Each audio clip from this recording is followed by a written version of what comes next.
The left's trade-off is always, hey, do whatever you want, do drugs, have wild sex, abort your babies, steal, don't aspire to anything. You have no obligations to anyone but yourself. The only trade-off, the catch here, is that such actions wreck families, churches, and entire communities, mean that government gets to become those things for everyone with all the control that entails. Criminals are therefore the perfect symbol of that. Live for you, no matter who you screw over or hurt in the process. So criminals quite literally get elevated into mythical or saint status, as we've seen with all the propaganda this week about how Mike Brown of Ferguson, Missouri would be turning 28 right now.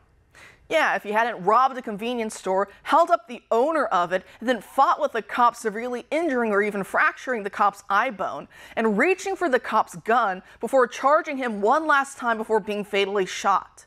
It doesn't matter that it was Obama's own DOJ that exonerated the officer, no matter how much they didn't want to do that. For the left, myth triumphs reality. It's how you motivate people to get angry and then to riot for your cause.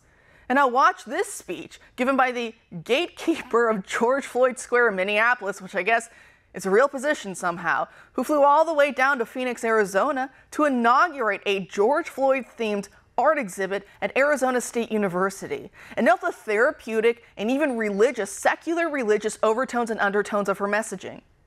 It's been a rough ride.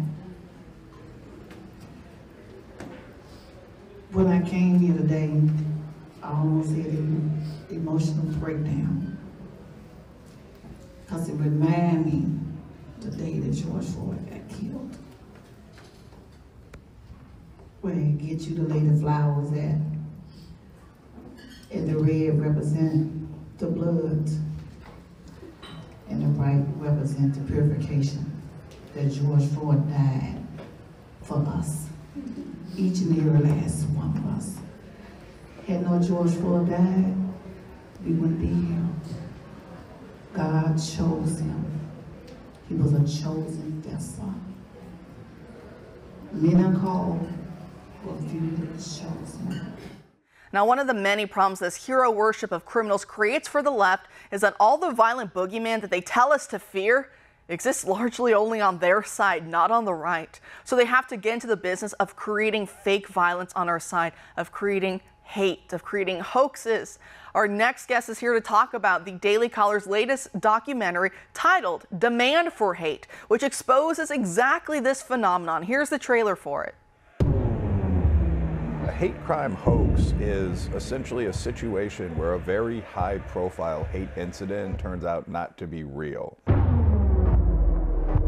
Probably the single most significant social movement in the United States was founded on the Trayvon Martin racism fabrication and the Michael Brown racism fabrication.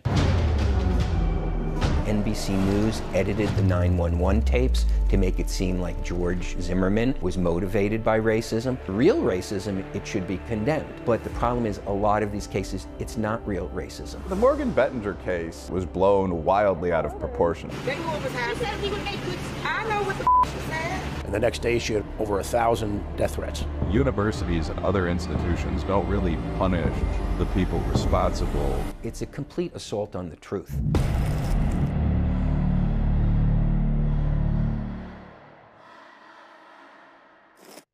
Joining us now to discuss is Mary Rook, a commentary and analysis writer for the Daily Caller. Mary, thanks for being here tonight. Thank you so much for having me. Great. So talk to us about what we just saw. What can viewers expect from this documentary? You know, we really took a deep dive into all of these hate hoaxes that have been going around America, but we specifically looked at this Morgan Bettinger case, which is so sad. We have a UVA student who essentially went down the wrong path, the wrong street, and she's sitting there talking to this big truck driver who's blocking the road because there's a BLM protest going on. And she says to him, you know, something along the lines of, I'm so thankful that you're here, because if you hadn't been here, I would have driven straight through these protesters. You know, thanks so much. My dad was a police officer. Well, the protesters get wind of her talking to him and they blow it way out of proportion. And they say that she says that they would make good effing speed bumps.